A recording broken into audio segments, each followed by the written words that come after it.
Hey, Captain Mutant here, and guess what? The LEGO Star Trek set, due to be released this September to mark the show's 60th anniversary, has just been leaked. And we're not gonna bury the lead here. It sucks.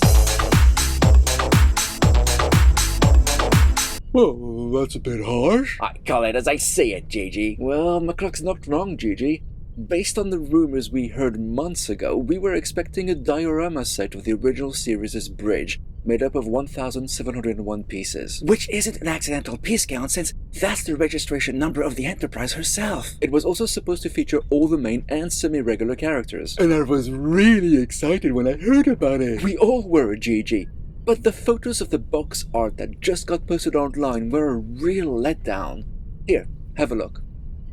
Well, it looks like the ship's bridge, as we were expecting. Oh, and they have a transporter room too.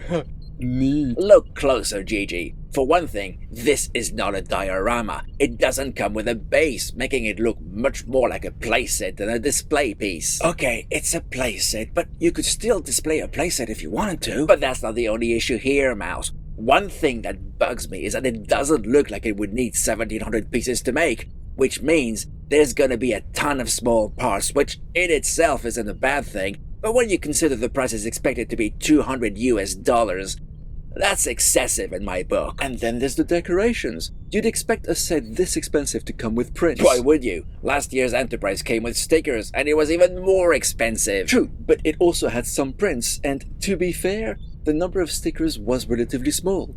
Here, however, it's clear the decorations meant to represent the computer screens above the consoles at the back of the bridge, and the overhead representation of the ship and the bridge plaque, which are on either side of the turbolift, are all stickers.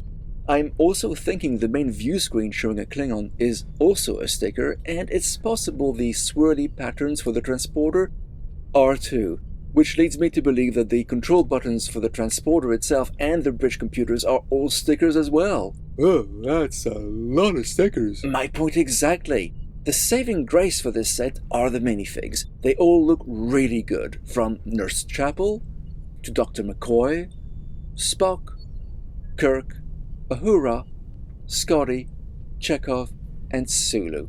No complaints there. There's also some specialized pieces, like a 1x2 printed tile for the iconic communicator, and unlike the brick-built phasers from last year's set... Yeah, those sucked. Well, here we have custom molds for the 60s variant. Okay, that's good, but that doesn't make it $200 good. Well, there's also tribbles, and they look cute. They're just printed balls, Gigi. Yeah, I know, but they're still cute. It also looks like you'll be able to display the set in various ways, like having the transporter room on the side on its own, or having it connected to the turbolift doors. So essentially they turned a lift into a door leading to another room.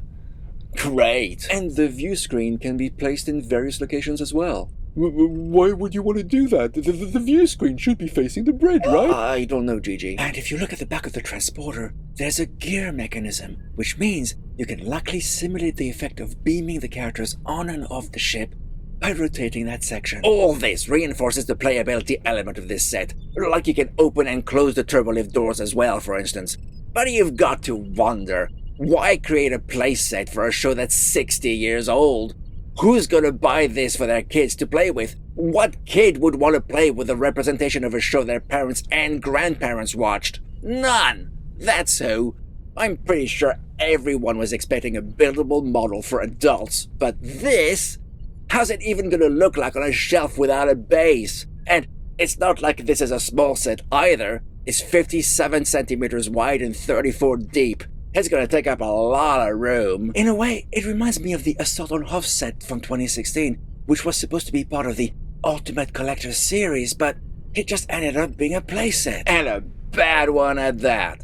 LEGO are repeating the mistake they made a decade ago. So yeah, it's quite disappointing, and I can tell you, I sure hope there's no gift with purchase linked to this model, as it's certainly not going to be a day one purchase for me. Yeah, if we're gonna get it at all, we'll wait for steep discounts. So there you have it.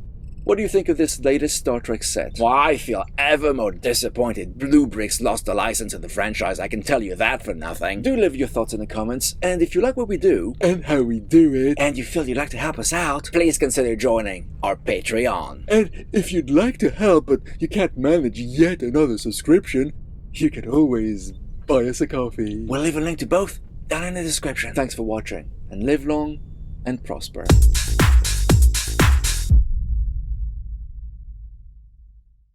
Hey, Captain Mutant here, and guess what? The LEGO Star Trek set due to be released this September to mark the show's 60th. Which isn't an accidental piece count, since that's the registration.